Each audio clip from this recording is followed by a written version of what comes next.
Hi friends, എവർസ്കിന്നിന്റെ പുതിയൊരു വീഡിയോയിലേക്ക് എല്ലാവർക്കും സ്വാഗതം. നമ്മൾ ഇന്നിവിടെ പറയാൻ പോകുന്നത് രാത്രി കാലങ്ങളിൽ അസഹനീയമായി ചൊറിച്ചിലുണ്ടാക്കുന്ന സ്കാബിസ് എന്ന് വിളിക്കുന്ന ബാക്ടീരിയയെ പറ്റിയാണ്. മലയാളത്തിൽ ഇതിനെ വട്ടച്ചൊറിയെന്നോ പുഴുക്കടിയെന്നോ വിളിക്കുന്നു. നമ്മുടെ സ്കിന്നിൽ ഉണ്ടാകുന്ന ഒരുതരം പരാതജീവിയാണ് നമുക്ക് ഇത്തരത്തിലുള്ള ചൊറിച്ചിൽ ഉണ്ടാക്കുന്നത്. ഇത് നമുക്ക് നഗ്ന നേത്രങ്ങൾ കൊണ്ട് കാണുവാൻ സാധിക്കുന്നതല്ല. പക്ഷെ ഒരു മൈക്രോസ്കോപ്പിലൂടെ പരിശോധിച്ചു കഴിഞ്ഞാൽ വളരെ വിശദമായി ഈ ജീവിയെ നമുക്ക് കാണാൻ സാധിക്കും. സാധാരണ ഈ ജീവി നമ്മുടെ ശരീരത്തിൽ പ്രവേശിച്ചു കഴിഞ്ഞാലുള്ള ഹൈപ്പർ റിയാക്ഷനാണ് നമുക്ക് ഇത്തരത്തിലുള്ള ചൊറിച്ചിലുകൾ ഉണ്ടാവുന്നത്.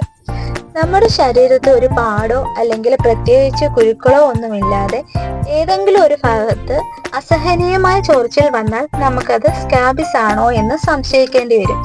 സ്കാബിസിന്റെ ഒരു പ്രത്യേകത എന്ന് പറയുന്നത് അവരുമായി ക്ലോസ് കോണ്ടാക്ട് ഉള്ളവർക്കും കോമൺ ആയിട്ടുള്ള ടോയ്ലറ്റുകളോ ഹോസ്റ്റലുകളിലോ ഒരുമിച്ച് താമസിക്കുന്ന സമയത്ത് രോഗമുള്ളവരുടെ ശരീരത്തിൽ നിന്നും കൊഴിഞ്ഞു വീഴുന്ന മുട്ടകൾ അവരുടെ ഡ്രസ്സിലുണ്ടായേക്കാം, അല്ലെങ്കിൽ അവർ ഇരിക്കുന്ന ഭാഗത്തുണ്ടായേക്കാം.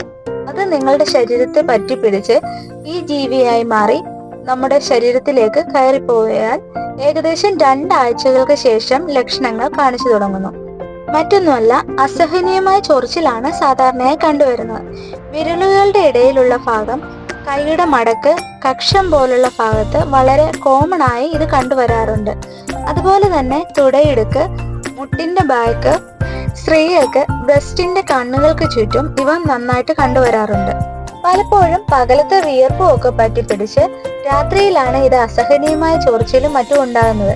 പക്ഷേ ഇതിന്റെ ഒരു പ്രത്യേകത എന്ന് പറഞ്ഞു കഴിഞ്ഞാല് ചൂടുവെള്ളം ഉപയോഗിച്ച് ഈ ഒരു ഭാഗം വാഷ് ചെയ്ത് കഴിഞ്ഞാൽ ചൊറിച്ചിൽ കുറയുന്നത് കാണാം. പക്ഷെ സ്കാബിസ് മറ്റ് ബാക്ടീരിയൽ രോഗങ്ങളെ പോലെയല്ല.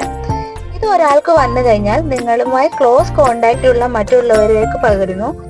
ഉദാഹരണം പറഞ്ഞാൽ, ഭർത്താവിന് ഈ രോഗം ഉണ്ടെങ്കിൽ സെക്ഷൽ ആക്ടിവിറ്റിയിലൂടെ ഭാര്യയ്ക്കും അവരുടെ ഗുഹ്യഭാഗങ്ങളിലേക്ക് ഈ ജീവി കയറി എന്ന് വരാം. ഇതൊരു 2 ആഴ്ച കഴിയുമ്പോൾ അവർക്കും ചൊറിച്ചിൽ ഉണ്ടാകാം. കുട്ടികൾക്ക് ഇതേപോലെ ചൊറിച്ചിൽ വരാം. ചിലരിൽ അത് പാടുകൾ കാണില്ല, ചിലർക്ക് ചുവന്ന തടിപ്പോട് കൂടി ഈ പാടുകൾ കാണാം. കൊച്ചു കുട്ടികൾക്ക് സ്കാബിസ് കണ്ടുവരുന്നത് ഒരുപക്ഷെ തലയോട്ടിയിൽ ചുവന്ന പാടുകളായിട്ടായിരിക്കും. കൈപ്പത്തിയിലും കാൽപ്പത്തിയിലും ചൂടുകുരു വന്നതുപോലെ വട്ടത്തിൽ ചുവന്ന തടുപ്പോടുകൂടി ഇത് കാണാവുന്നതാണ്. സ്കാബിസ് ആണെന്ന് നിങ്ങൾ ഉറപ്പുവരുത്തി കഴിഞ്ഞാൽ ടീ ട്രീ ഓയിൽ പുരട്ടുന്നത് സ്കാബിസിനെ നശിപ്പിക്കാൻ സഹായിക്കുന്നു. ആര്യവേപ്പിന്റെ ഇല തിളപ്പിച്ച് ആ വെള്ളം വെച്ച് കഴുകുന്നത് നല്ലതാണ്. അതുപോലെ തന്നെ നാച്ചുറൽ ആന്റി ബാക്ടീരിയൽ ഏജന്റ് ആയിട്ടുള്ള മഞ്ഞൾപ്പൊടി അല്പം തൈര് കൂടി ചേർത്ത് ഈ ചൊറിച്ചിലുള്ള ഭാഗത്ത് പുരട്ടാവുന്നതാണ്. പലപ്പോഴും ഇത്തരത്തിൽ സ്കാബിസ് വരുന്നവർക്ക് സെക്കൻഡറി ആയിട്ട് ഈ ഭാഗം ചൊറിഞ്ഞ് അലർജിക് റിയാക്ഷൻ ഉണ്ടാവാൻ സാധ്യതയുണ്ട്. സ്കാബിസ് വന്ന ഭാഗത്ത് അതിനോട് അസോസിയേറ്റ് ചെയ്ത് ഫംഗസ് രോഗം വരാം. അത് വരുമ്പോൾ സംഭവിക്കുന്നത് നമുക്ക് ചൊറിച്ചിലും അതോടൊപ്പം വട്ടത്തിലുള്ള പാടുകളും കണ്ടെന്ന് വരാം. ഇത് വരുമ്പോൾ ഫംഗസ് രോഗമാണെന്ന് തെറ്റിദ്ധരിച്ച് ഫംഗസിന്റെ ട്രീറ്റ്മെന്റ് ചെയ്യും. അത് കാരണം സ്കാബിസ് അങ്ങനെ തന്നെ നിൽക്കുകയും ഫംഗസ് മാറിയാലും ചൊറിച്ചിൽ അങ്ങനെ തന്നെ നിൽക്കുന്നതും കാണാം. പലപ്പോഴും കൊച്ചുകുട്ടികൾക്ക് ഉണ്ടാകുന്ന കരപ്പൻ എന്ന് വിളിക്കുന്ന ഇൻഫെക്ഷൻ ഇത്തരത്തിൽ വരുന്ന ഒരു ബാക്ടീരിയൽ ഇൻഫെക്ഷൻ ആണ്. സ്വയം ചികിത്സ ചെയ്യാതെ നല്ലൊരു ഡോക്ടറിനെ കണ്ട് സ്കാബിസിന് ചികിത്സ തേടിക്കഴിഞ്ഞാൽ 1 മാസം കൊണ്ട് സ്കാബിസ് മാറുന്നതാണ്.